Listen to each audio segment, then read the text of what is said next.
Hujan deras yang melanda Jakarta Selasa sore hingga malam membuat aliran Kali Mampang hingga merendam perumahan warga Pondok Karya, Jakarta Selatan. Ketinggian air bervariasi dari 80 hingga 100 cm. Meski direndam banjir, namun sejumlah warga memilih bertahan di rumah mereka menunggu air surut. Pertama hujan yang cukup deras ya dari tadi sekitar jam 4-an lah ya kan. Terus juga luapan air kali karena datarannya lebih rendah jadi lebih cepat meluap keluar. Ini nggak ada warga yang ngungsi, Bang? Untuk saat ini tadi ada beberapa. yang ngungsi ya? Hujan deras yang terjadi Selasa sore hingga malam juga membuat ruas jalan Kemang Utara 9 tergenang air setinggi 70 cm. Akibatnya akses jalan yang menghubungkan Kemang dan Mampang perapatan ditutup karena tidak bisa dilalui kendaraan. Dari Jakarta Selatan dan Helmi Sajangbati, Ainis melaporkan.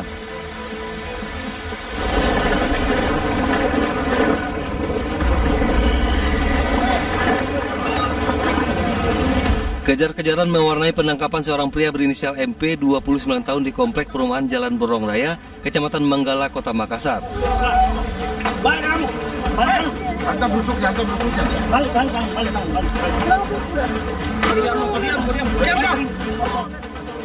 Usai mengamankan pelaku, polisi langsung menggeledah rumah pelaku dan menemukan narkoba jenis sabu beserta alat hisapnya. Polisi juga menemukan 23 anak panah busur, 3 ketapel, 1 pisau, dan 1 penakel. Beragam senjata tajam tersebut diduga telah dipersiapkan untuk perang kelompok dengan musuhnya. Untuk barang-barang ini digunakan setelah dilakukan pemeriksaan, barang ini akan digunakan pada saat nanti perang kelompok. Jadi memang barang ini sudah dipersiapkan untuk melakukan perang kelompok tersebut. Pelaku beserta barang bukti dibawa ke kantor polisi untuk pemeriksaan lebih lanjut. Dari Kota Makassar, Sulawesi Selatan, Muhammad Nurbone, Ainis melaporkan.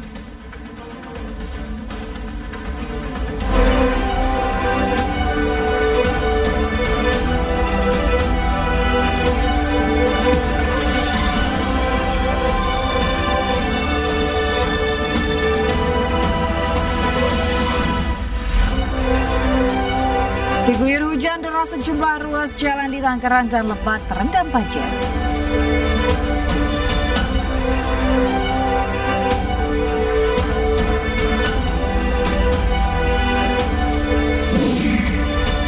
Mendapat ancaman bom, pesawat Saudi Airlines yang mengangkut jemaah haji Indonesia mendarat darurat di Bandara Kuala Namu, Medan, Sumatera Utara. Presiden Prabowo Subianto memutuskan 4 pulau yang disengketakan milik Provinsi Aceh.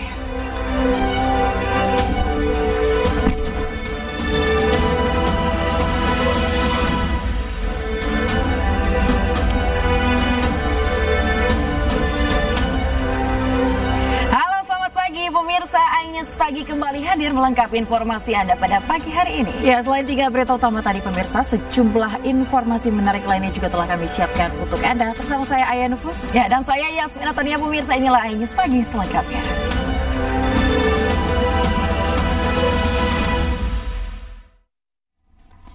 Pemirsa, kita informasi Ainis Pagi hari ini terkait dengan 5 rumah di permukiman padat penduduk di Palmerah, Jakarta Barat ludes terbakar. Sementara di Karawang, Jawa Barat, pemirsa, kebakaran menghanguskan 4 rumah warga. Panas banget lagi.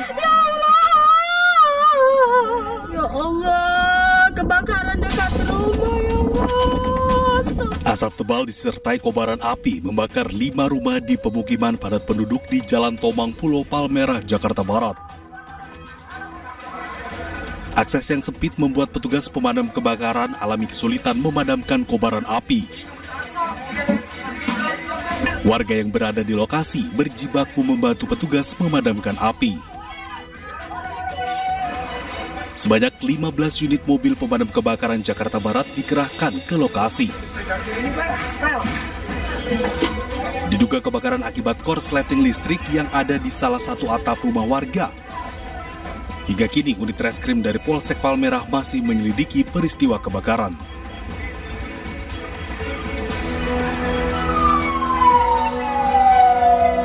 Kebakaran terjadi di kampung padat penduduk di Karawang, Jawa Barat. Api yang terus membesar menghanguskan 4 rumah. Kondisi ini membuat pemilik rumah panik melihat rumahnya ludes terbakar. Menurut warga, saat kebakaran terjadi, dirinya tengah tertidur dan tiba-tiba api telah membesar. Diduga kebakaran terjadi akibat korsleting listrik. Api dapat dijinakan setelah petugas mengarahkan beberapa unit mobil damkar. Tidak ada korban jiwa dalam peristiwa ini, kerugian ditaksir capai ratusan juta rupiah.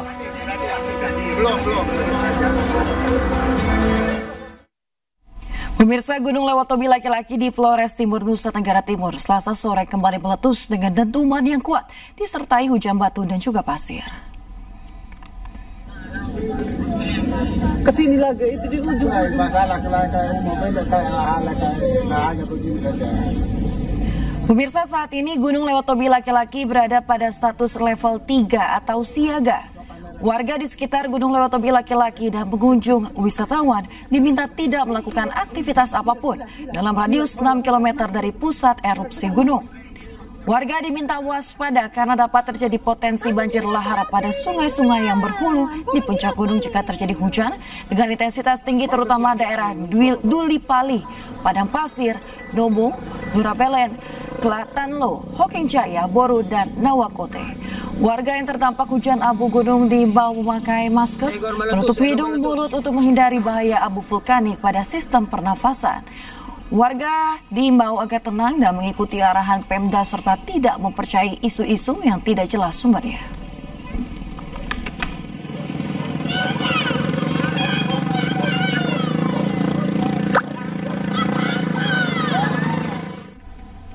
Pemirsa, seorang pelaku pencabulan bocah laki-laki diamankan dan nyaris menjadi bulan-bulanan masa di Kabupaten Bogor, Jawa Barat. Sementara di Medan, Sumatera Utara, pemirsa, kejar-kejaran mewarnai penangkapan bandar narkoba yang mencoba kabur dengan tangan diborgol.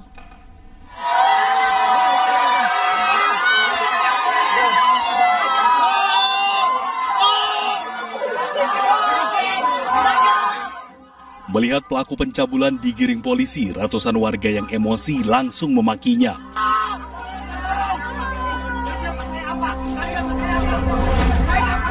Seolah tak terima pelaku ditindak sesuai hukum, sejumlah warga berusaha mengejar pelaku untuk dihakimi di tempat. Warga kesal dengan aksi bejat pelaku yang menyasar bocah laki-laki yang masih berstatus pelajar SD warga Depok, Jawa Barat. Apalagi aksi bejat tersebut telah dilakukan sebanyak 4 kali dengan modus memberikan mainan dan dibawa ke sebuah gubuk yang sepi.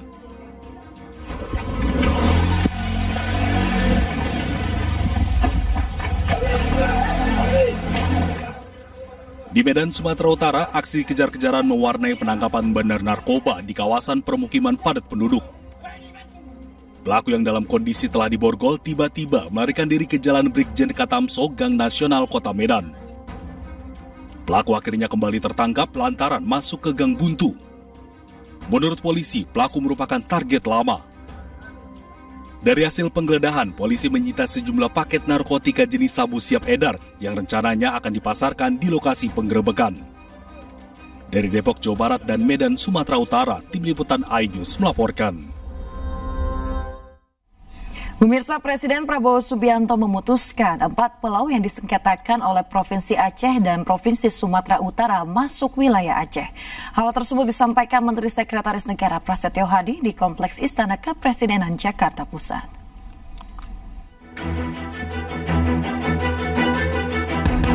Keputusan 4 pulau milik Aceh disampaikan Menteri Sekretaris Negara Prasetyo Hadi seusai menggelar rapat terbatas bersama sejumlah pihak terkait di Istana Kepresidenan Jakarta. 4 pulau tersebut adalah Pulau Panjang, Pulau Lipan, Pulau Mangkir Gadang, dan Pulau Mangkir Ketek. Keputusan ini diambil setelah Presiden menerima laporan menyeluruh dari Kementerian Dalam Negeri serta berbagai dokumen dan data pendukung. Pemerintah dipimpin langsung oleh Bapak Presiden, tadi kita mengadakan rapat terbatas dalam rangka mencari jalan keluar terhadap permasalahan dinamika 4 pulau di Sumatera Utara dan di Aceh. Berdasarkan laporan dari Kementerian Dalam Negeri, berdasarkan dokumen-dokumen, data-data pendukung, dan kemudian tadi Bapak Presiden telah memutuskan bahwa pemerintah berlandaskan kepada dasar-dasar dokumen yang dimiliki oleh pemerintah telah mengambil keputusan bahwa keempat pulau, yaitu Pulau Panjang, kemudian Pulau Lipan, kemudian Pulau Mangkir Gadang, dan Pulau Mangkir Ketek, secara administratif berdasarkan dokumen yang dimiliki oleh pemerintah adalah masuk ke wilayah administratif Provinsi Aceh. Polemik 4 pulau tersebut mencuat setelah terbit keputusan Menteri Dalam Negeri tentang pemberian dan pemutakhiran kode serta data wilayah administrasi, pemerintah, dan pulau yang ditetapkan pada 25 April 2025, di mana 4 pulau tersebut sebagai bagian dari Kabupaten Tapanuli Tengah. Tim Liputan iNews melaporkan. Pemirsa, Gubernur Aceh Muzakir Manaf menyambut baik keputusan Presiden Prabowo yang menyatakan 4 pulau yang diperebutkan sah milik Aceh. Sementara Gubernur Sumatera Utara Bobi Nasution mengingatkan warga Sumut untuk menerima keputusan Presiden dan tidak terhasut dengan isu liar. Dan berikut tanggapan Gubernur Aceh dan Gubernur Sumatera Utara. Jadi mudah-mudahan ini sudah clear, sudah tidak ada masalah lagi. Berdasarkan putusan Bapak Presiden dan Bapak Mendagri bahwa pulau tersebut sudah dikembalikan kepada Aceh. Jadi mudah-mudahan tidak ada yang dirugikan, juga Aceh dan Sumatera Utara. Yang penting pulau tersebut adalah dalam kategori NKRI. Pada seluruh masyarakat Sumatera Utara juga tentunya Aceh adalah wilayah yang bertetangga dengan kita. Jangan mau terhasut, jangan mau terbawa gorengan. Oleh karena itu apapun kondisinya hari ini, untuk seluruh masyarakat Sumatera Utara, kalau ada laporan ke masyarakat Aceh ataupun sejenisnya, saya sebagai Gubernur Sumatera Utara menyampaikan tolong itu diberhentikan, karena kesepakatan hari ini bukan hanya tentang Aceh dan Sumatera Utara, tapi untuk bangsa dan negara kita. Pak Presiden tadi sudah menyampaikan, dan tadi Pak Gubernur Aceh juga sudah menyampaikan, ini masih masuk wilayah NKRI, dan sekali lagi kami menyampaikan terima kasih atas support dari Bapak Presiden. Oleh karena itu hari ini persoalan tentang 4 wilayah atau 4 pulau ini bisa kami selesaikan. Pemirsa, Wakil Presiden RI ke-10 dan 12 Yusuf Kala bertemu untuk menggelar pertemuan dengan para tokoh Aceh. Pertemuan digelar di kediaman Yusuf Kala di kawasan Jalan Brawijaya, Jakarta.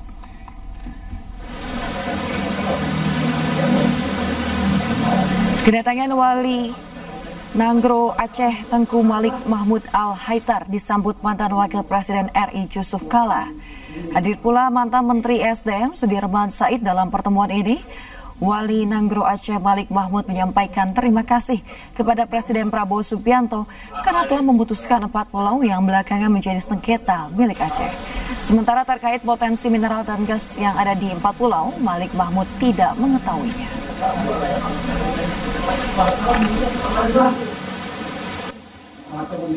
Itu kita belum tahu lagi apakah ada tidak, tapi kemungkinan, karena kalau di Aceh semuanya sedang dicarinya, ya banyak daerahnya dicari, kemungkinan daerah itu tidak dicari, dan ada juga daerah lain sudah dapat, ada gas, ada minyak, nah, jadi itu kemungkinan akan datang. Tapi yang paling perlu bagi kita sekarang itu kita clearkan bahwa pulau itu adalah teritori Aceh, ya. Masalah ada gas ini, minyak di rantau itu perkara lain, itu investment. Siapapun bisa kerjasama. Kita beralih ke informasi lain, pemirsa. Mendapat ancaman bom, pesawat Saudi Airlines yang mengangkut jemaah haji Indonesia asal Depok dan Bekasi, Jawa Barat mendarat darurat di Bandara Kuala Namu, Medan, Sumatera Utara.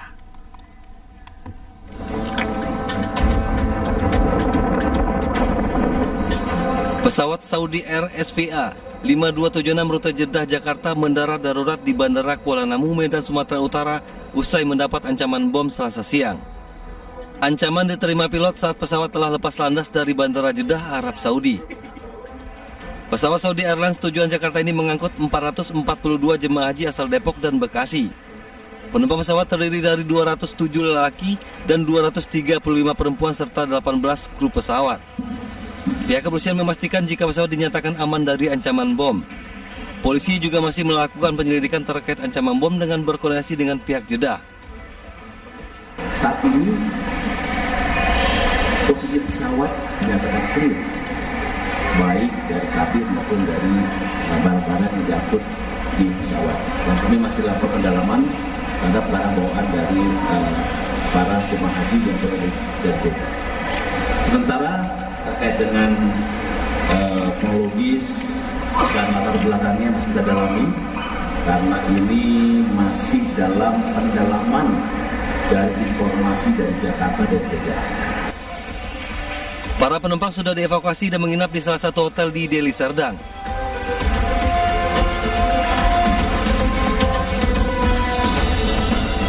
Sementara itu, keluarga salah satu jemaah haji kloter 12 JKS, Mardiah Dul Halim asal Cilangkap Tapos, yang berada di pesawat Saudi Airlines yang dikabarkan diteror bom menggelar doa bersama di kediamannya. Keluarga mendapatkan kabar teror tersebut dari grup WhatsApp dan langsung menghubungi para jemaah haji. Keluarga senang para jemaah dalam kondisi aman. Para jemaah haji asal Depok dan Bekasi ini dijadwalkan akan pulang ke Jakarta pada Rabu pagi. Tim Liputan Ainus melaporkan. Pemirsa, ratusan jemaah haji kloter 8 debarkasi Makassar, Sulawesi Selatan tiba di tanah air disambut pelukan haru keluarga.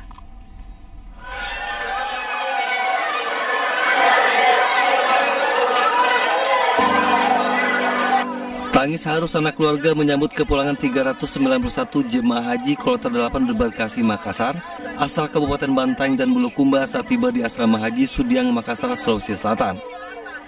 Sebagian jemaah haji wanita terlihat tampil dengan glamor, pakaian khas bling-bling menenteng oleh-oleh mereka untuk diberikan ke kerabat dan sanak keluarga. Para jemaah haji asal Bantaeng rata-rata lansia, lantaran menjadi daftar tunggu terlama di Indonesia bahkan sampai selama 49 tahun.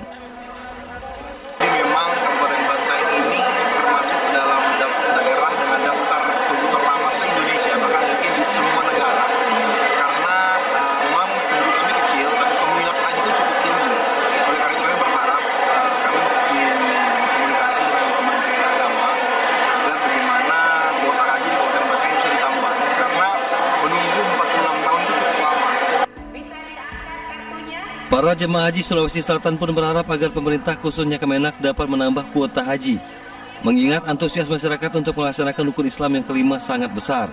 Dari Makassar, Sulawesi Selatan, Wahyu Ruslan, Ainus melaporkan. Petugas mengevakuasi seorang wanita obesitas berbobot 130 kg yang terjatuh di kamar mandi. Lokasi yang sempit, pemirsa, membuat petugas damkar kesulitan mengevakuasi korban.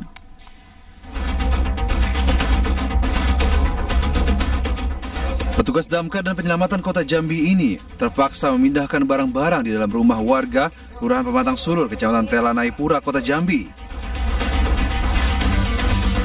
Petugas menuju ruang kamar mandi untuk mengevakuasi seorang wanita, Fajar Dwi Utami, 27 tahun, yang berbobot 130 kg.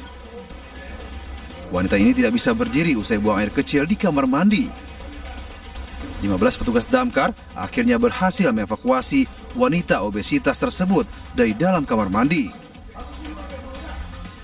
Namun setelah berdasarkan hasil pemeriksaan dari tim medis 119, bahwasanya kondisi kesehatan yang bersangkutan harus dibawa ke IGD Rumah Sakit Abdul Manap. Dan saat ini sudah kita serahkan untuk melakukan penanganan lebih lanjut di rumah sakit. Setelah berhasil dievakuasi dari kamar mandi rumah, wanita ini dilarikan ke rumah sakit untuk penanganan medis. Dari kota Jambi, Adrianus Susandra melaporkan. Pemirsa, viral keributan yang terjadi di sebuah mal di Kelapa Gading, Jakarta Utara. Keributan tersebut diduga masalah hak asuh anak.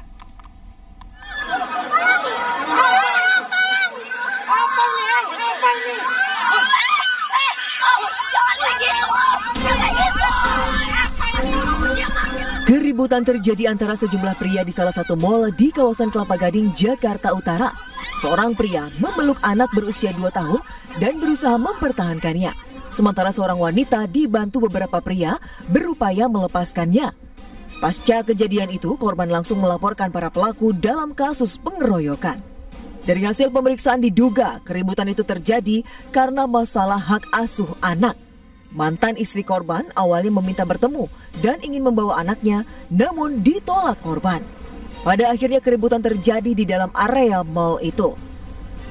Hingga kini polisi sudah memeriksa sejumlah saksi untuk menyelidiki kasus ini.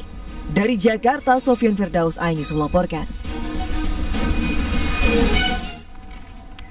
Ya pemirsa, kita ke informasi selanjutnya. Komplotan curanmor mencuri 4 sepeda motor milik warga di Kebonjeruk, Jakarta Barat. Saat aksinya ketahuan, komplotan pelaku berhasil lolos lantaran menodongkan senjata api dan senjata tajam ke warga.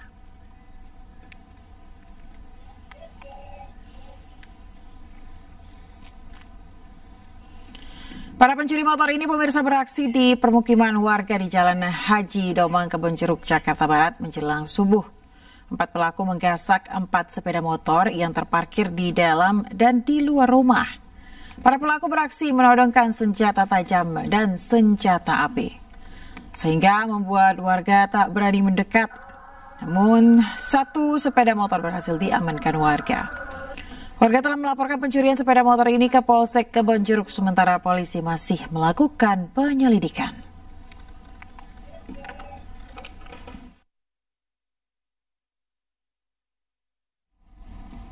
Pemirsa, seorang pria yang merupakan anggota TNI Gadungan curi 30 gram emas dari salah satu rumah warga. Melawan saat proses pencarian barang bukti, polisi terpaksa menembak pelaku. Di atas.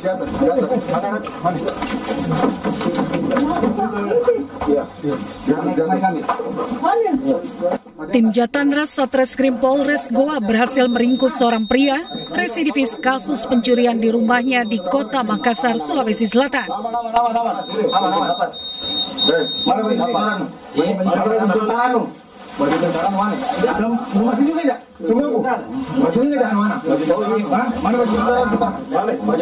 Saat melancarkan aksinya, pelaku berseragam TNI dan mengaku sebagai Babinsa yang bertugas di Benteng Somba Opu, Kabupaten Goa. Pelaku pun menawarkan bantuan sosial kepada warga. Namun naas, saat kondisi rumah korban sepi, pelaku malah membawa kabur 30 gram emas beserta HP korban.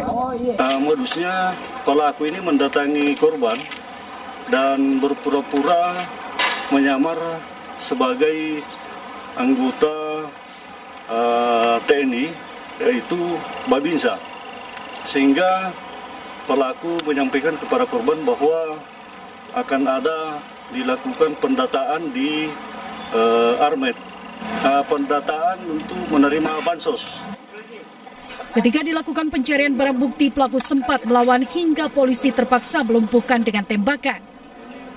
Kini polisi masih mencari barang bukti 30 gram emas yang dicuri dan telah menyita HP, pakaian, serta motor pelaku.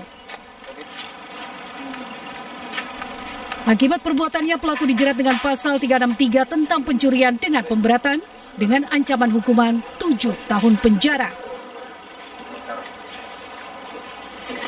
Dari Kabupaten Goa, Sulawesi Selatan, Bukma, iNews melaporkan. Pemirsa, 2 dari 3 kawanan rampok di Bangka Belitung berhasil dibekuk polisi dengan barang bukti ratusan gram emas. Para pelaku sempat melakukan perlawanan.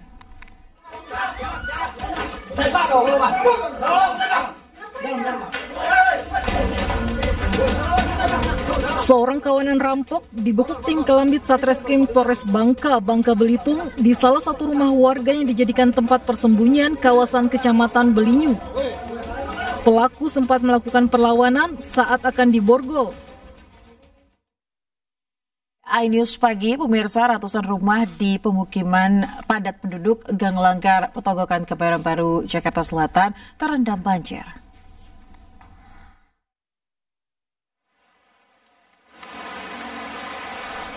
Sebanyak 15 RT di RW 03 terdampak banjir akibat hujan deras yang mengguyur Jakarta sejak sore hingga malam.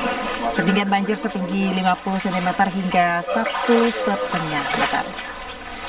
Warga masih bertahan di lantai 2 rumah mereka hingga menunggu surut. Petugas juga menyiapkan tempat pengungsian dan perahu karet untuk mengevakuasi warga.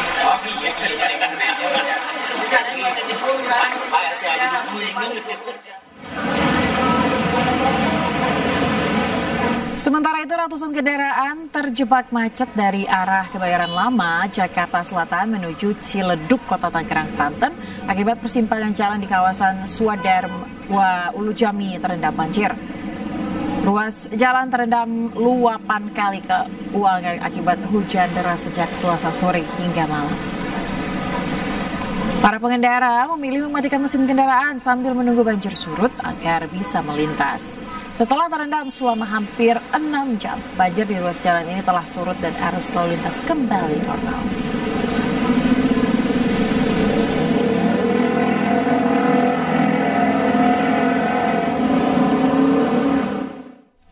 Pemirsa, hujan yang mengguyur wilayah Kota Tangerang sejak Selasa sore hingga malam hari membuat sejumlah ruas jalan terendam banjir.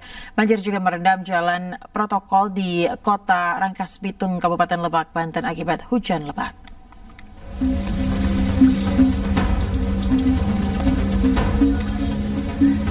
Intensitas curah hujan yang tinggi sejak sore hingga malam hari membuat sejumlah ruas jalan di Kota Tangerang terendam banjir. Ketinggian air pun bervariasi, mulai dari 30 hingga 80 cm. Banjir yang merendam jalan di Pati Ukur Cibodas, Kota Tangerang, membuat warga yang hendak kembali ke rumah terpaksa mendorong kendaraannya yang mogok. Sebelumnya lebih parah sih. Nah, paling parah di sini saya hampir sepaha. Keinginannya sih untuk ditanggulangi ya banjirnya, karena ini bukan sekali dua kali sih. Selain di Kota Tangerang, banjir juga merendam jalan protokol di Kota Rangkas Bitung, Kabupaten Lebak, Banten. Hampir sebagian ruas jalan terendam banjir dengan ketinggian air 20 hingga 40 cm. Lumayan, iya, pasti ada genangan sih. Gitu. Tadi mogok dorong dari sana ke sini. Iya. Banyak juga nggak yang lain mogok, Kang? Lain banyak terjebak. Akibat banjir, aktivitas warga terganggu hingga membuat beberapa motor mogok. Selain itu, warga juga menggunakan mesin pompa air guna menyedot air dari dalam rumah. Banjir yang melanda wilayah Kota Rangkas Bitung disebabkan tingginya intensitas curah hujan dan mampetnya saluran irigasi. Dari Tangerang dan Lebak, Banten, Sukron, Iskandar Nasution, iNews melaporkan. Lagi-lagi dipicu cekcok di jalan, seorang pria pengendara mobil mengacungkan senjata ke pengendara motor di Bogor, Jawa Barat. Pelaku emosi, pemirsa, lantaran korban dianggap menghalangi jalan.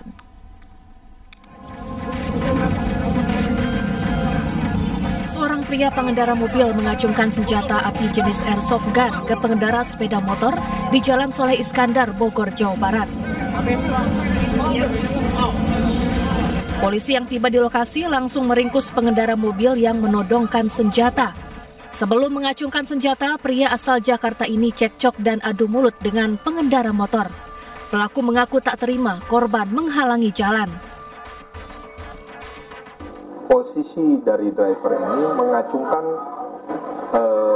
seperti senjata api atau handgun. Kemudian dengan sigapnya, tim patroli Polresta Bogor Kota itu mengamankan yang bersangkutan di sekitaran Jalan Solis. Polisi lalu menggiring pelaku ke Mapolresta Bogor, berikut barang bukti senjata api airsoft gun. Atas perbuatannya, pelaku terancam hukuman 5 tahun penjara. Dari Bogor, Jawa Barat, Andi Firmansyah, iNews melaporkan.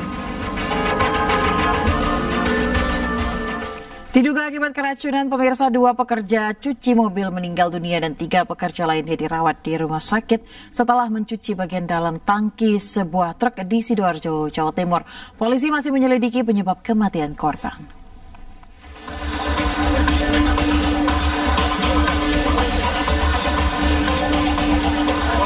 Warga dihebohkan dengan insiden kecelakaan kerja yang melibatkan 5 orang pekerja di tempat pencucian truk Tirta Abadi di tepi jalan bypass Krian, Sidoarjo. 2 dari 5 pekerja meninggal dunia, sementara 3 pekerja lainnya dirawat di rumah sakit karena diduga keracunan setelah mencuci bagian dalam tangki sebuah truk di tempat pencucian truk. Awalnya ada 1 pekerja yang masuk ke dalam tangki truk karena mengalami sesak nafas. Yang bersangkutan minta tolong ke rekannya di luar tangki. Kemudian rekan lainnya menolong ke dalam tangki. Ironisnya ada 5 orang pencuci truk yang masuk dalam tangki, semuanya alami sesak nafas. Akhirnya evakuasi warga dibantu petugas damkar ke rumah sakit. Dari 5 pekerja itu, 2 orang meninggal dunia dan telah dimakamkan. Waktu di bawah itu setengah kritis, tapi napasnya itu cuma agak keras. Bisa lah ya selamat sekarang itu. Tapi yang keempat, yang kelima udah lemas, yang kelima terakhir itu malah nggak gerak sama sekali. Tangki pada saat itu sedang dilakukan pencucian, ya pencucian tangki dicuci oleh 2 orang. Kemudian setelah dicuci dengan 2 orang ternyata karena yang bersangkutan itu masuk ke dalam tangki ya, kemudian melakukan pencucian tangki, kemudian yang bersangkutan meminta tolong. Polisi masih menyelidiki penyebab pasti 2 pekerja cuci truk meninggal dunia, sementara 3 korban selamat lainnya masih dirawat di Rumah Sakit Anwar Medika Krian, Sidoarjo. Dari Sidoarjo, Jawa Timur, Pramono Putra, iNews melaporkan. Sebuah bus yang mengangkut rombongan kondangan, pemirsa, mengalami kecelakaan tunggal di Jalan Raya Desa Bandung, Kabupaten Batang, Jawa Tengah pada Selasa sore. Tak ada korban jiwa dalam kejadian ini, namun puluhan penumpang terluka ringan.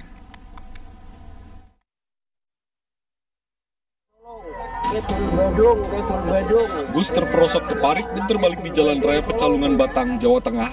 Akibat kejadian tersebut, sejumlah penumpang panik dan terluka. Bus diketahui usai mengantar rombongan kondangan dari wilayah Pretek Pecalungan untuk menuju kembali ke daerah asal di Banten, Jawa Barat. Saat melewati jalan menanjak dan sempit, bus berpapasan dengan sebuah truk. Bus lalu berhenti dan mundur untuk memberi jalan, namun justru terperosok dan terbalik ke parit di sisi jalan. Mau naik. Pakai gigi berapa itu? Pakai gigi 1.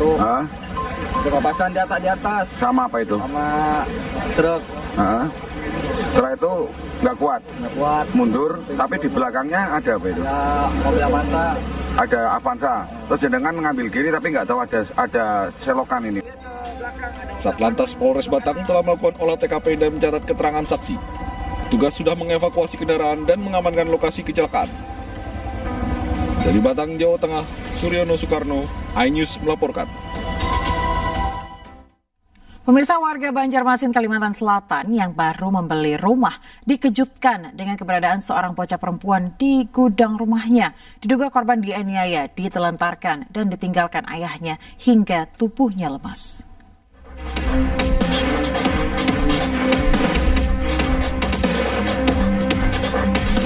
Seorang warganet di Banjarmasin, Kalimantan Selatan mengunggah kisah saat dirinya baru membeli rumah bonus seorang bocah perempuan berusia 5 tahun. Sang bocah ditemukan di gudang rumah dengan kondisi lemas dan wajah lebam. Wanita dengan nama akun Amel Hasan itu kemudian memandikan dan memberi makan sang bocah. Postingannya di media sosial pun bersambut. Seorang perempuan yang mengaku ibu dari sang bocah malang tersebut berkirim pesan. Mira akhirnya berjumpa dengan anak perempuannya dan melapor ke unit PPA Satreskrim Polresta Banjarmasin. Menurutnya setelah bercerai dengan suami, dirinya tidak pernah bertemu lagi dengan sang anak sejak usianya 1 tahun. Diduga anak Mira dianiaya, ditelantarkan dan ditinggalkan mantan suaminya. Kalau sama bapaknya memang sudah pisah lama, pas dari umur anak ini 1 tahun 9 bulanan lah. Jadi ya sudah lunjung, ternyata selama anak tuh malah kereda lagi karena kayak kelas kontaknya itu.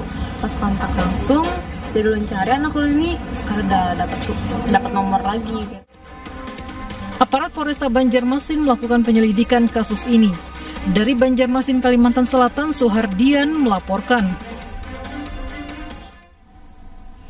Pemirsa, seorang pria yang mengaku sakti dan mampu menggandakan uang diringkus polisi di Cilacap, Jawa Tengah setelah menipu sejumlah korban. Polisi sita barang bukti uang palsu 3 miliar rupiah.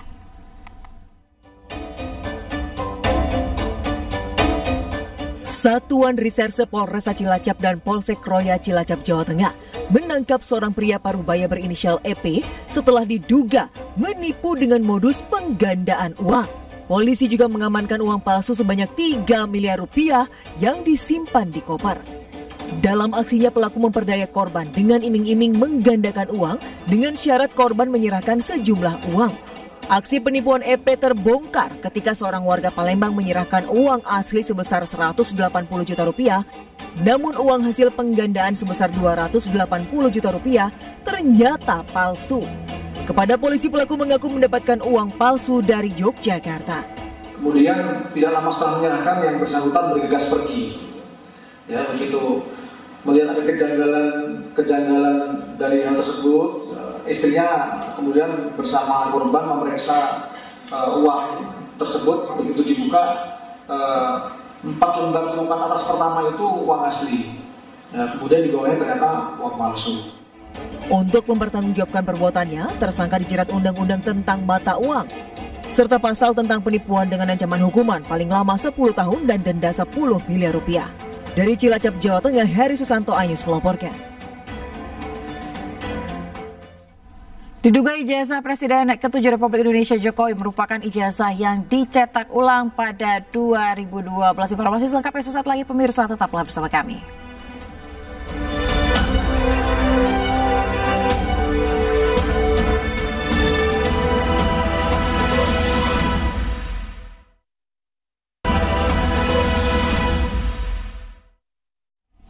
Anda kembali di iNews Pagi, pemirsa. Presiden Prabowo melanjutkan kunjungan kenegaraannya ke Rusia. Kunjungan ini, pemirsa, untuk memenuhi undangan khusus Presiden Rusia Vladimir Putin.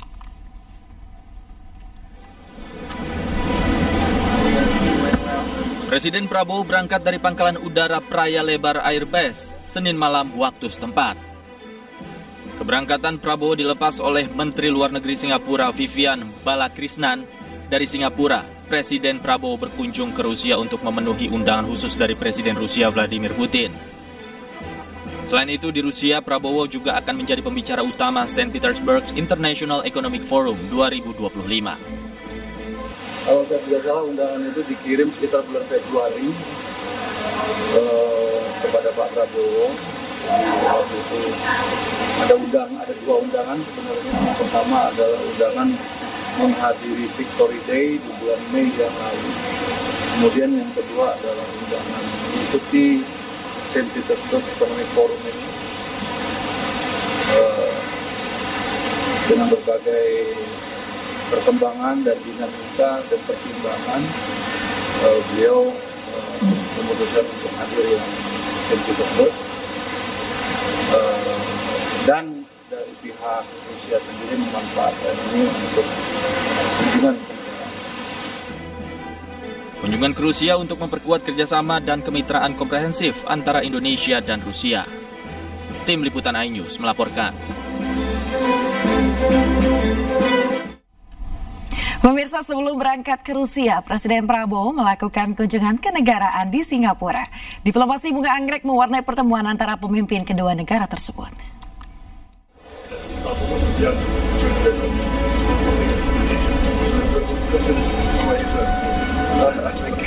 Presiden Prabowo Subianto mengawali kunjungannya di Singapura dengan menghadiri penyambutan kenegaraan di Parliament House of Singapore. Kedatangannya disambut oleh Presiden Singapura Tharman Shanmugaratnam. Kedatangan Presiden Prabowo disambut oleh upacara kehormatan. Setelah upacara penyambutan, Presiden Prabowo menandatangani buku tamu sebagai simbol penghormatan dan persahabatan antar kedua negara. Momen menarik tersaji saat Presiden Prabowo diberikan kesempatan untuk memberikan nama kepada bunga anggrek. Nama Ibunda Prabowo, Dora Sigar Sumitro, disematkan untuk nama bunga ini. Penanaman bunga anggrek menjadi simbol kedekatan personal dan wujud penghargaan diplomatik dalam tradisi Singapura.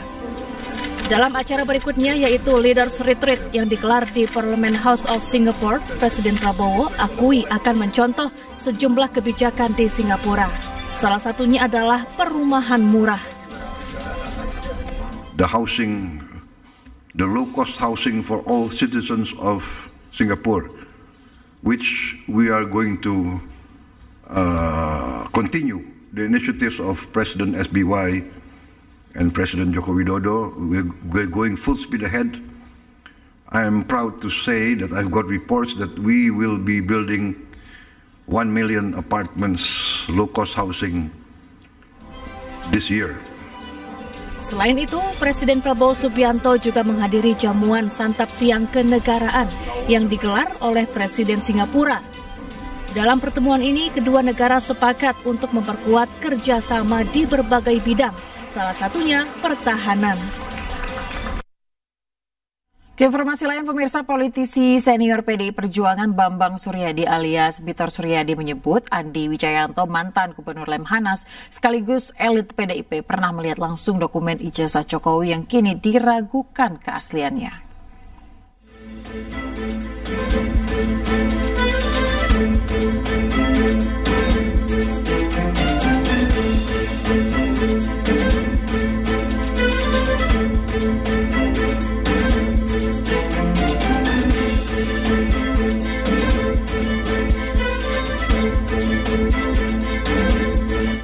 Ya, dalam keterangannya pada wartawan Jumat lalu, pemirsa, Bitor menyebut Andi melihat dokumen tersebut saat proses pencalonan Joko Widodo di Pilpres 2014. Namun dokumen itu diduga cetakan ulang tahun 2012 saat Jokowi mencalonkan diri sebagai Gubernur DKI Jakarta. Bitor bahkan mengklaim dokumen tersebut dicetak di Pasar Pramuka Salemba, Jakarta Pusat oleh tim Jokowi yang berasal dari Solo. Keterangan tersebut ditulis sejumlah media online dan dibacakan kembali pakar hukum tata negara Refli Harun. Menurut Bitor, saat persiapan pencalonan Jokowi pada Pilpres 2014, Andi Wijayanto menjadi salah satu pihak yang sempat melihat dokumen tersebut. Andi belum sadar saat itu kalau dokumen yang ia lihat adalah hasil cetakan 2012 saat Jokowi hendak maju Pilgub DKI, ungkap Bitor kepada wartawan Jumat.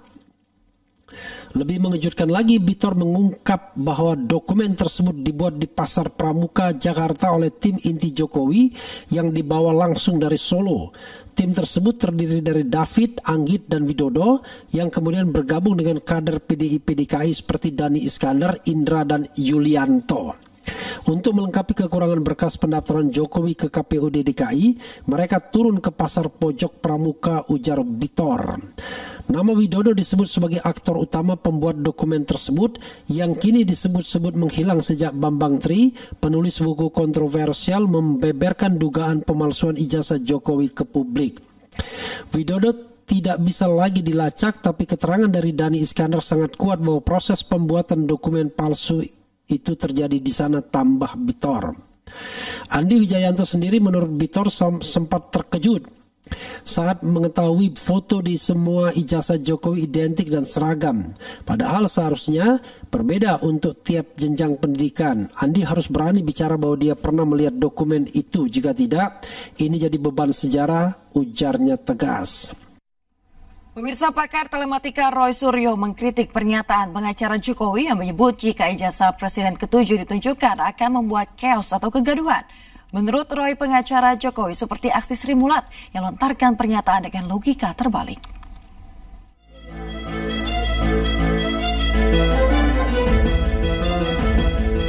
Pakar telematika Roy Suryo menyebut tim pengacara mantan Presiden Joko Widodo sedang menunjukkan aksi Sri Mulat karena melontarkan pernyataan dengan logika terbalik. Kritikan disampaikan Roy Suryo menanggapi ucapan pengacara Jokowi yang menyebut jika ijazah Jokowi dibuka ke publik dapat menimbulkan kekacauan dan menjadi preseden buruk. Roy Suryo menjelaskan tentang ciri khas Sri Mulat yang sering menggunakan logika terbalik untuk menerangkan sesuatu. Logika Sri Mulat. Logika Sri Mulat itu artinya kita tertawakan saja. Ya, karena Sri Mulat itu selalu kalau mau sein belok kanan tuh seinnya kiri. Ya, kalau bilang sesuatu yang bahaya itu bahaya. Gitu. Jadi malah jadi tertawaan. Mana ada orang kalau punya ijazah asli ditunjukkan itu terus jadi chaos. Nggak akan ada itu logika Sri Mulat, logika yang terbalik-balik. Jadi kita tertawakan saja dan ini biarkan masyarakat yang menilai. Sebelumnya, kuasa hukum Presiden ke-7 Republik Indonesia, Rifai Kusumanegara, mengklaim tuduhan-tuduhan ijazah palsu Jokowi bukan untuk mencari kebenaran atau kepentingan akademik semata, melainkan hanya untuk menjatuhkan Jokowi. Hal ini dibuktikan selama proses penyelidikan yang sudah dilakukan kepolisian selama 2 bulan. Hasil penyelidikan pihak berwenang tetap ditolak oleh pihak-pihak berperkara, sehingga tuduhan masih terus berlanjut. Sesuatu yang kami yakini semakin terbukti kebenarannya. Ya. Seperti kita saksikan bersama, semua upaya hukum, proses hukum sudah dijalankan, sudah diterangkan oleh rekan Yakub, nyatanya tetap ditolak. Bahkan terakhir ini, semakin terlihat bahwa kegiatan mereka ini bukan lagi bersifat mencari kebenaran atau kegiatan akademis, karena banyak statement yang sangat terlihat bahwa ini sudah berbau politis.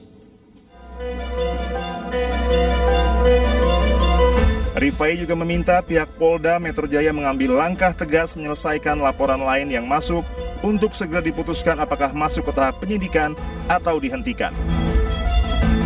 Tim Liputan iNews melaporkan.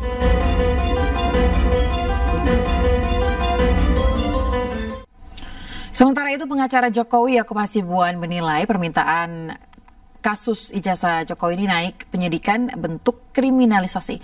Menurut Yakub, kasus ijazah ini pemirsa membuat gaduh dan merugikan Joko Widodo.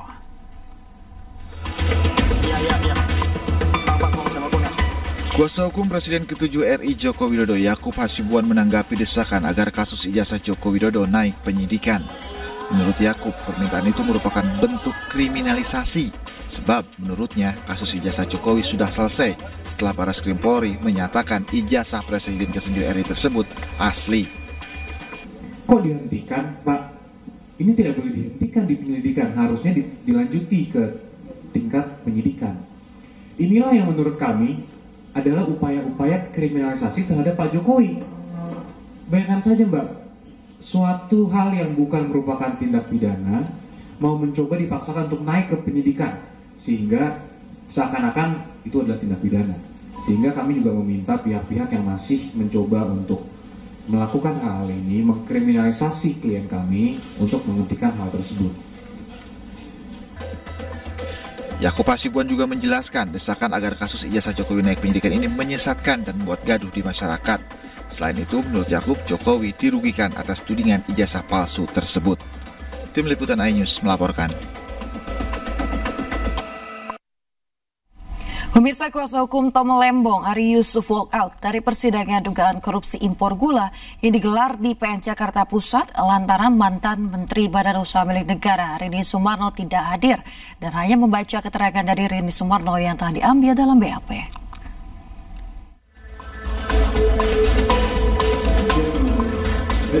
Persidangan dugaan korupsi impor gula dengan terdakwa mantan Menteri Perdagangan tahun 2015-2016, Thomas Trikasih Lembong, kembali digelar di PN Jakarta Pusat.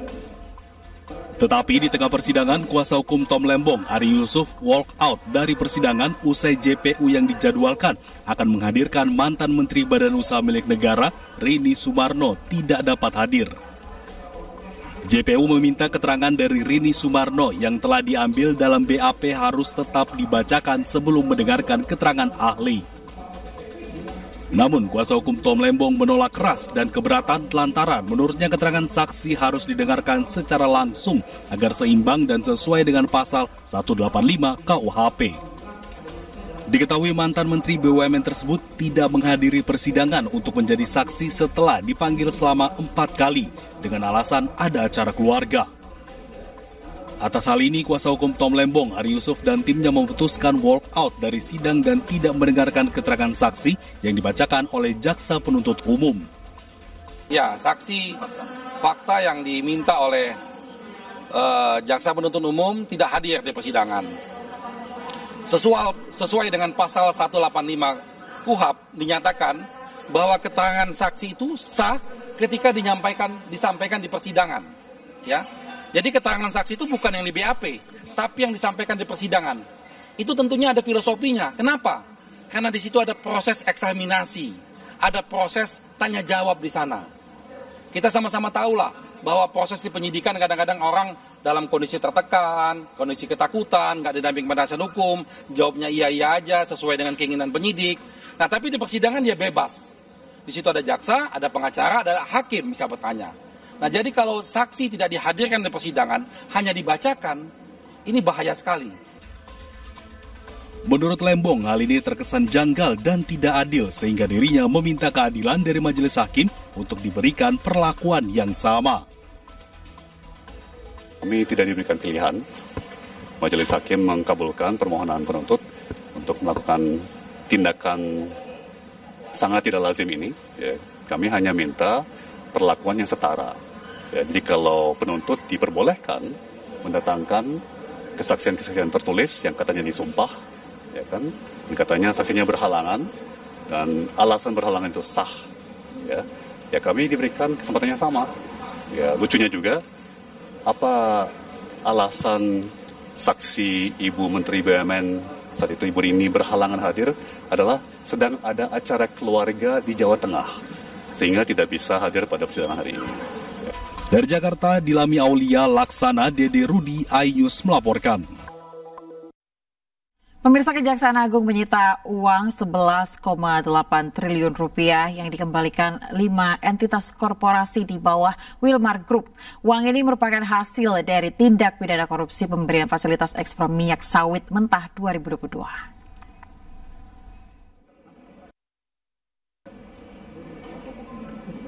Belum. Ya.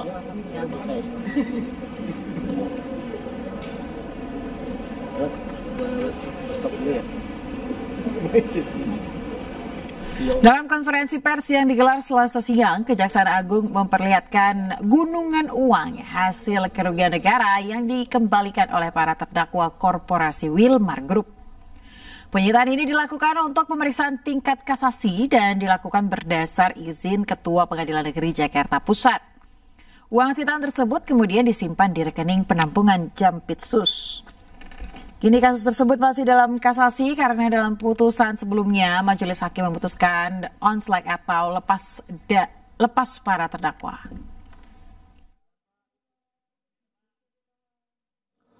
Bahwa dalam perkembangannya, kelima terdakwa korporasi tersebut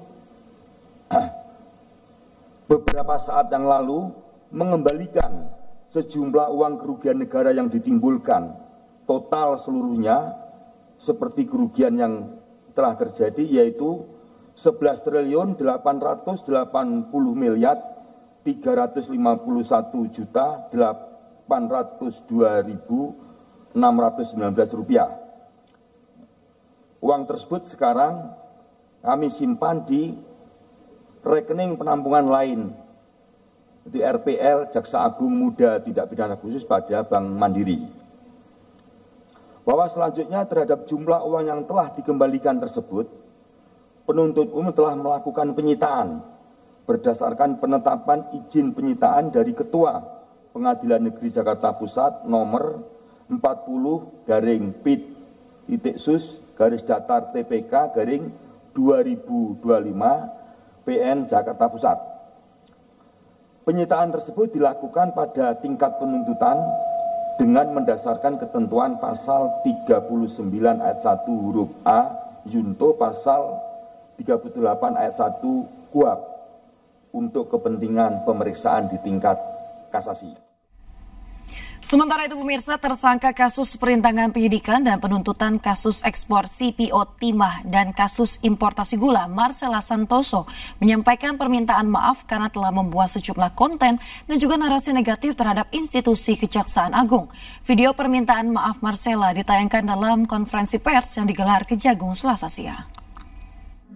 Dari hati saya yang paling dalam terkait dengan perkara pasal 21 kasus timah, kasus CPO, dan kasus gula, bahwa saya menyadari di dalam proses penanganan perkara ini terdapat postingan yang sebenarnya sama sekali tidak terkait dengan perkara yang ditangani, antara lain terkait dengan isu kehidupan pribadi Bapak Jaksa Agung, isu Bapak Jampitsus, isu Bapak Dirdik, dan bahkan terdapat juga isu pemerintahan Bapak Presiden Prabowo seperti petisi RUU TNI dan juga Indonesia Gelap. Untuk itu dari hati yang paling dalam saya sampaikan penyesalan dan saya meminta maaf kepada bapak-bapak dan mungkin pihak lain yang terkait dan terdampak. Kementerian Hukum RI masih menunggu keputusan pengadilan Singapura terkait permohonan ekstradisi terhadap Paulus Thanos buron kasus korupsi EKTP. Rencananya pemirsa sidang pendahuluan atau Committal Hearing ekstradisi PT akan digelar 23 hingga 25 Juni mendatang di pengadilan Singapura. Pemerintah Indonesia telah menyampaikan permohonan ekstradisi terhadap Paulus Thanos alias Thian Po Chi Hin sejak 20 Februari 2025. Sebelumnya, PT ditangkap CPIB Singapura pada 17 Januari lalu. Pengadilan Singapura pun telah menolak permohonan penangguhan penahanan dengan jaminan dari Paulus Thanos. Menteri Hukum RI Supratman menyambut positif keputusan itu karena membuktikan komitmen Singapura menjalankan perjanjian ekstradisi dengan Indonesia. Tanggal 23 sampai dengan tanggal 25 Juni ini akan dilakukan pemeriksaan terkait dengan pokok perkara, yakni apakah permintaan ekstradisi kita itu akan dikabulkan atau ditolak. Ya. Setelah itu, ini prosesnya masih panjang, teman-teman semua, karena setelah keputusan kalau ternyata nanti dinyatakan permohonan ekstradisi kita diterima, masing-masing pihak, baik kita sebagai pemohon maupun yang bersangkutan masih memungkinkan untuk mengajukan upaya banding sekali, dan karena itu kita tunggu. Ya. Tetapi sampai dengan saat ini, yang bersangkutan PT belum menyatakan kesediaannya secara sukarela untuk diekstradisi ke Indonesia. Pemirsa, pencabutan izin tambang di Raja Ampat mendapat penolakan oleh sejumlah masyarakat adat. Tambang bagi masyarakat adat KW adalah pertaruhan hidup dan kesejahteraan.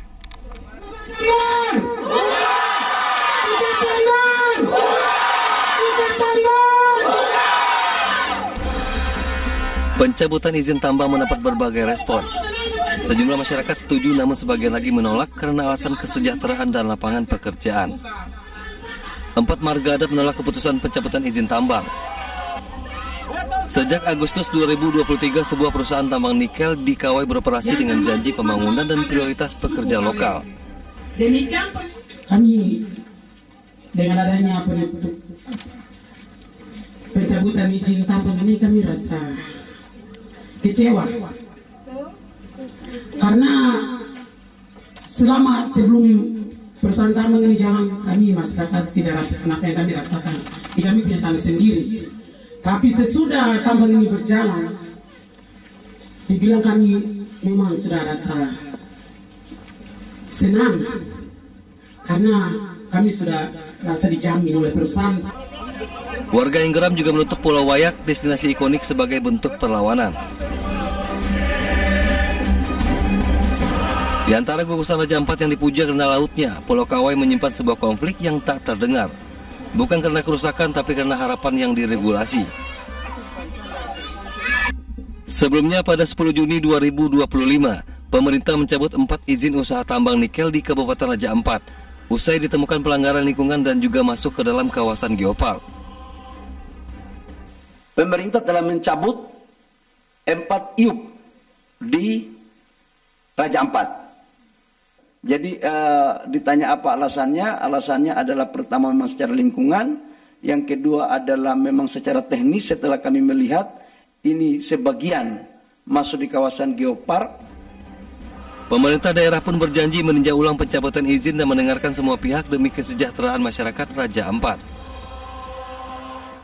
masyarakat adat dan karyawan berharap pemerintah dapat bijak dalam mengambil keputusan, mengingat seluruh karyawan di sini membutuhkan lapangan pekerjaan dan masyarakat adat di sini mendapat dampak positif daripada kehadiran perusahaan PT KW Sejahtera Mining yang melakukan operasi penambangan di wilayah ini.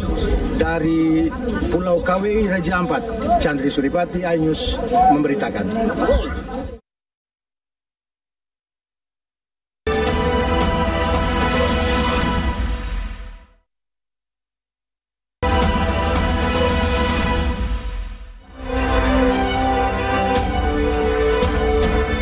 Kementerian Luar Negeri mengungkapkan sejumlah warga negara Indonesia, diantaranya peziarah di Israel dan jemaah haji terjebak konflik Iran-Israel.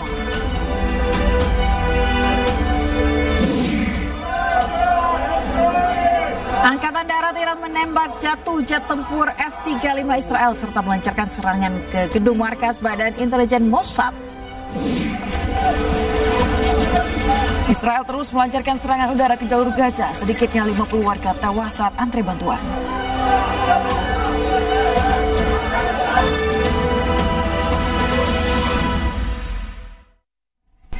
Kita ke informasi mancanegara. Pemirsa, Angkatan Darat Iran menembak jatuh jet tempur F-35 Israel pada Selasa waktu setempat. Pesawat siluman generasi kelima ini ditembak sistem pertahanan udara Iran di kota Tabrizi. Tak hanya itu, Iran juga melancarkan serangan ke gedung markas Badan Intelijen Israel Mossad.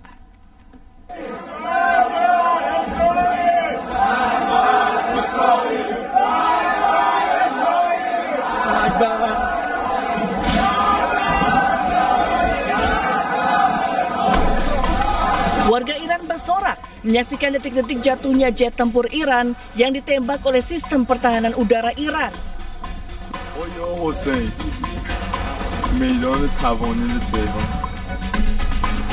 Di langit malam, nyala api ledakan dan sistem pertahanan Iran menghancurkan jet tempur Israel di wilayah Tabriz.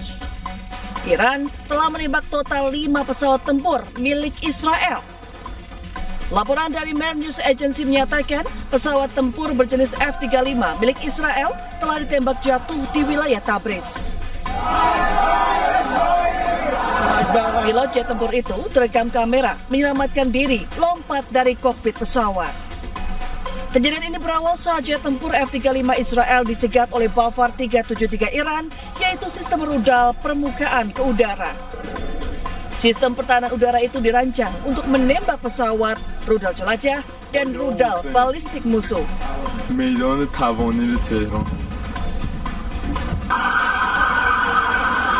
Tak berhenti di situ, Iran juga melancarkan serangan ke gedung markas Badan Intelijen Israel Mossad.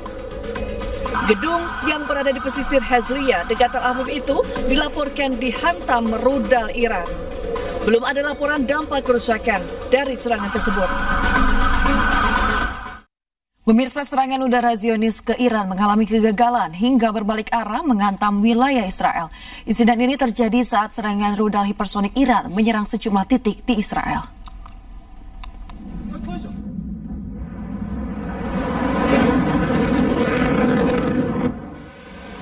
Serangan udara Zionis ke Iran mengalami kegagalan hingga berbalik arah menghantam wilayah Israel. Inilah detik-detik saat Angkatan Udara IDR meluncurkan sejumlah roket ke Iran.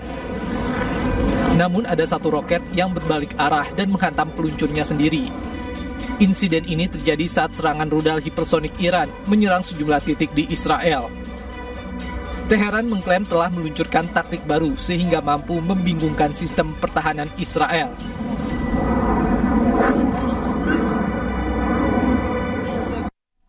Ya pemirsa, pihak berwenang Iran ini mengecam serangan pesawat tak berawak mematikan oleh Israel yang menghantam rumah sakit Farabi di Kermanshah.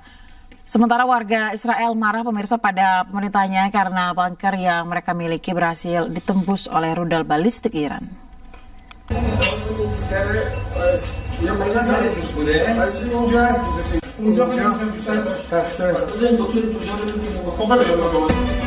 Pihak berwenang Iran mengecam serangan pesawat tak berawak mematikan oleh Israel yang menghantam rumah sakit Farabi di Kermanshah. Serangan pesawat tak berawak Senin dini hari menargetkan rumah sakit Farabi di Kermanshah dan bangunan di dekatnya. Serangan ini menyebabkan kerusakan parah dan mendorong operasi penyelamatan. Gubernur Manusar Habibi menggambarkan serangan itu sebagai kejahatan perang yang dilakukan oleh rezim Zionis. Ia menambahkan bahwa unit manajemen krisis provinsi dalam keadaan siaga penuh. Sementara itu, warga Israel di Tel Aviv marah ke pemerintahnya karena bunker tempat berlindung bisa ditembus rudal balistik Iran. Rudal balistik yang ditembakkan dari Iran menghantam dinding sebuah gedung di Israel Tengah dan menembus tempat perlindungan atau bunker. Akibat serangan ke arah bunker tersebut, 4 orang tewas, 3 diantaranya ditemukan di dalam bunker. Akibat peristiwa tersebut, Israel disebut mengalami krisis tempat perlindungan untuk warga. Juru bicara tentara Iran menyatakan bahwa tempat berlindung di Israel tidak lagi aman dan mendesak mengevakuasi warga Israel di semua wilayah.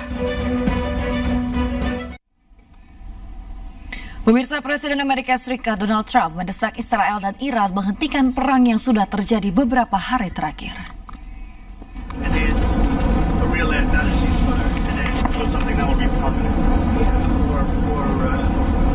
Giving up entirely.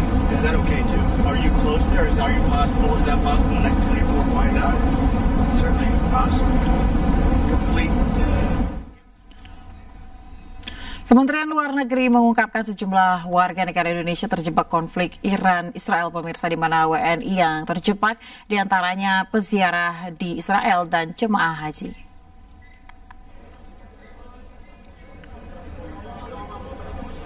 Pemerintah Indonesia terus memonitor situasi di Iran dan Israel, termasuk memantau kondisi warga negara Indonesia di kawasan yang sedang berkonflik tersebut. Direktur Perlindungan WNI dan Badan Hukum Indonesia Kemlu, Judah Nugraha, mengatakan beberapa WNI terjebak karena ditutupnya wilayah udara di Israel dan Iran. WNI yang terjebak merupakan peziarah dan jemaah haji yang jumlahnya 52 orang. Mereka kemudian mendapat pendampingan dari KBRI Amman, Yordania, dan KBRI Teheran, Iran.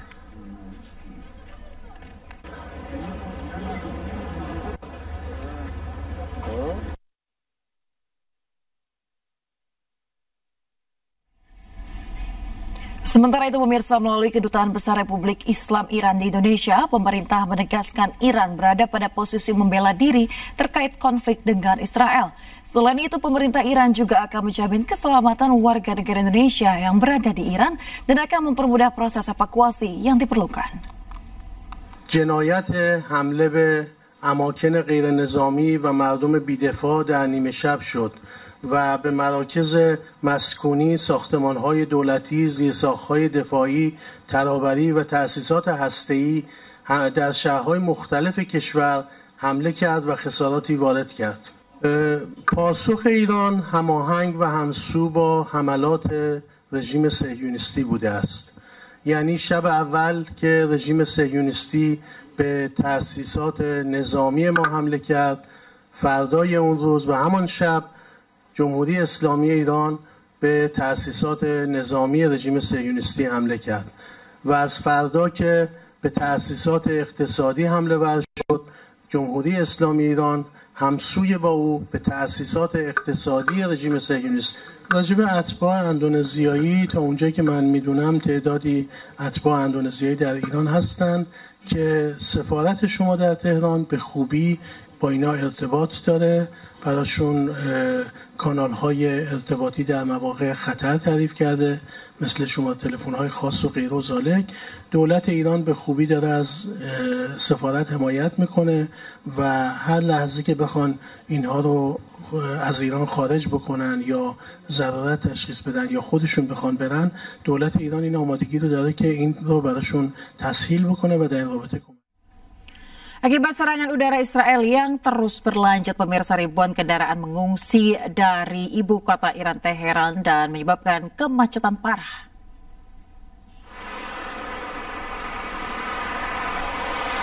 Rekaman menunjukkan mobil-mobil terjebak dalam kemacetan lalu lintas di jalan tol utama Teheran pada hari Minggu waktu setempat.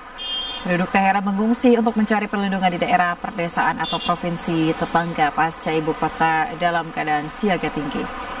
Penduduk khawatir atas meningkatnya ketegangan antara Iran dan Israel yang telah memasuki hari kelima. Bahkan Presiden Amerika Serikat Donald Trump memperingatkan agar semua orang meninggalkan Teheran. Pemirsa, selain Iran, Israel terus melancarkan serangan udara ke jalur Gaza. Akibat serangan Israel, setidaknya 50 warga Gaza tewas.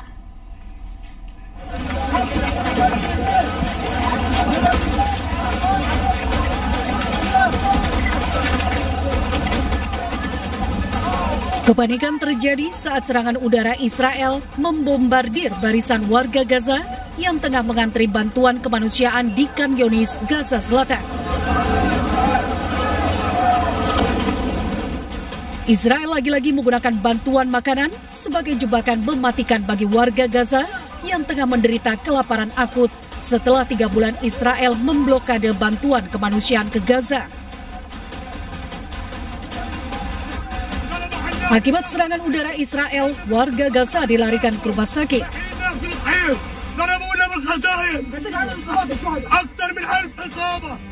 Kementerian Kesehatan sempat melaporkan 50 warga Gaza tewas dan puluhan lainnya terluka.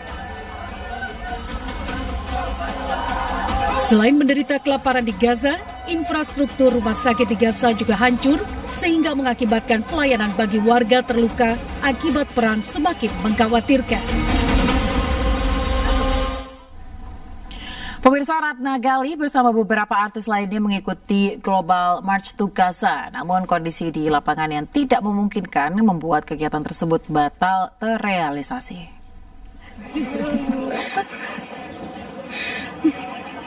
Ya Allah, nikmatnya ya. Ratna Ghali yang kini sudah kembali ke tanah air sempat membagikan kondisi dirinya bersama rekan artis lainnya saat berada di Masjid Aqsa dan tidak bisa mengikuti kegiatan Global March to Gaza. Ratna Ghali menjelaskan keberangkatannya dilakukan secara spontan bersama rekan artis lainnya. Meski demikian, keberangkatannya diketahui secara resmi oleh KBRI, Kementerian Agama, serta Kementerian Luar Negeri. Lembutkanlah hati mereka dan lihat orang yang itu, mata aku langsung ketuju dia. Ya Allah, lembutkanlah hati dia. Ya Allah Maha Kuasa, ya Allah yang memiliki hati. Pemirsa, 5 rumah di pemukiman pada penduduk di Palmera, Jakarta Barat ludes terbakar. Informasi lengkapnya kami hadirkan usai jeda, tetaplah di Anjus Pagi. Kebakaran dekat rumah. Astagfirullahaladzim.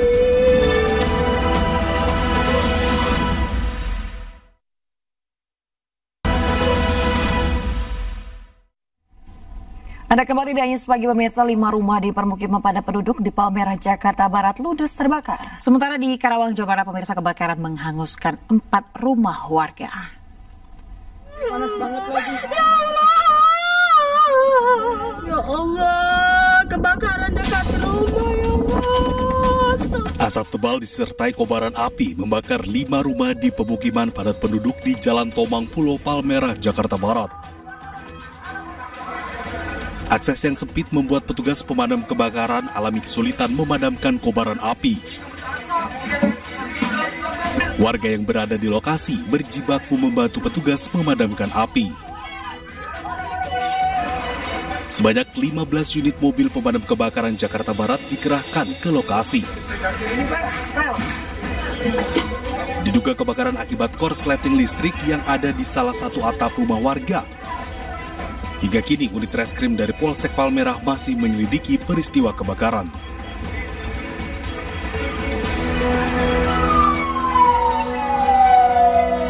Kebakaran terjadi di kampung padat penduduk di Karawang, Jawa Barat. Api yang terus membesar menghanguskan 4 rumah. Kondisi ini membuat pemilik rumah panik melihat rumahnya ludes terbakar. Menurut warga, saat kebakaran terjadi, dirinya tengah tertidur dan tiba-tiba api telah membesar. Diduga kebakaran terjadi akibat korsleting listrik. Api dapat dijinakan setelah petugas mengarahkan beberapa unit mobil damkar. Tidak ada korban jiwa dalam peristiwa ini, kerugian ditaksir capai ratusan juta rupiah.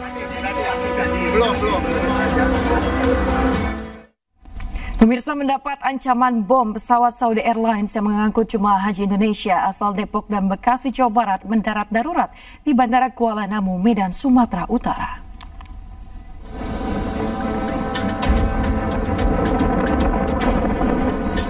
Pesawat Saudi Air SVA 5276 rute Jeddah Jakarta mendarat darurat di Bandara Kuala Namu, Medan, Sumatera Utara usai mendapat ancaman bom Selasa siang.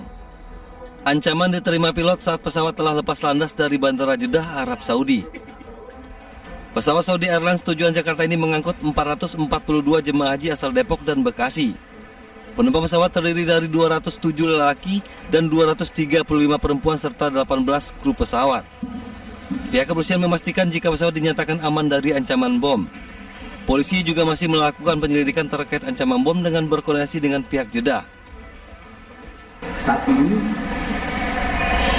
posisi pesawat dinyatakan clear, baik dari kabin maupun dari barang-barang yang diangkut di pesawat. Dan kami masih lakukan pendalaman terhadap barang bawaan dari para jemaah haji yang berada di Jeddah. Sementara terkait dengan kronologis dan latar belakangnya masih kita dalami, karena ini masih dalam pendalaman dari informasi dari Jakarta dan Jeddah. Para penumpang sudah dievakuasi dan menginap di salah satu hotel di Deli Serdang.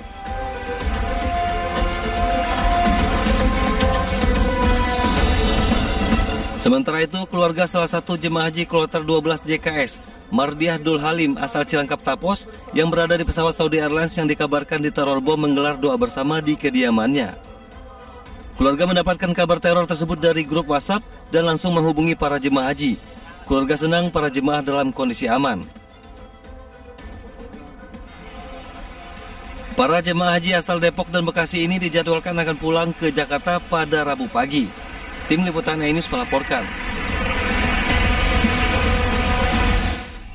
Pemirsa, PSSI resmi mengumumkan 30 nama pemain yang masuk dalam skuad Timnas Indonesia U23 jelang Piala AFF U23. Tidak ada nama Marcelino Ferdinand, Justin Hapner, Ramadan Sananta hingga Rafael Struijk dalam daftar panggilan pemain. Dan pemirsa, informasi ini sekaligus menutup iNews pagi hari ini. Temukan informasi-informasi terbaru lainnya di www.inews.id. Cuplikan tayangan berita iNews pemirsa dapat Anda saksikan di kanal YouTube @official iNews. Mewakili kerabat kerja yang bertugas, saya Aya Nufus. Dan saya Sementania pamit undur diri. Pemirsa, sesaat lagi pemirsa akan hadir program iNews Sport Pagi bersama Fazilah Khairunisa. Terima kasih atas kebersamaan Anda. Selamat pagi dan sampai jumpa.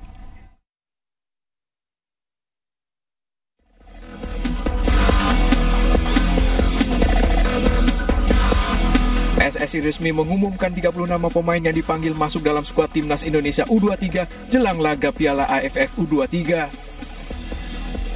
Pelatih U23 Gerard Van den Berg banyak memilih pemain muda baru yang banyak berlaga di Liga 1. Yang mengejutkan, 5 pemain langganan timnas seperti Marcelino Ferdinand, Justin Hapner, Rafael Struijk, Ramadan Sananta, dan Ivan Jenner tak masuk dalam pemanggilan. Dari daftar pemain yang diumumkan, Van den Berg hanya satu memanggil pemain naturalisasi, yaitu Jens Reven. Dari 30 pemain yang dipanggil, diantaranya di bawah Mister kembali ada nama Cahya Supriyadi dan Dava Fasya. Sementara di lini pertahanan, Muhammad Ferrari dan Kade Karel serta Kakang Rudianto juga masuk dalam pemanggilan.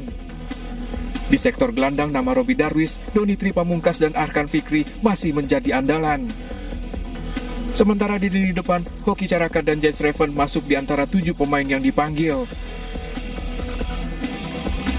Dari pemanggilan ini, seluruh pemain akan datang ke Jakarta dan menjalani pemusatan latihan pada 20 Juni hingga 14 Juli mendatang. Dalam ajang Piala AFF 2023 tahun 2025 ini, Timnas Indonesia berada di grup A bersama Malaysia, Filipina, dan Brunei Darussalam. Laga melawan Malaysia menjadi pertandingan penuh gengsi yang ditunggu dan akan digelar di Gelora Bung Karno pada 21 Juli mendatang.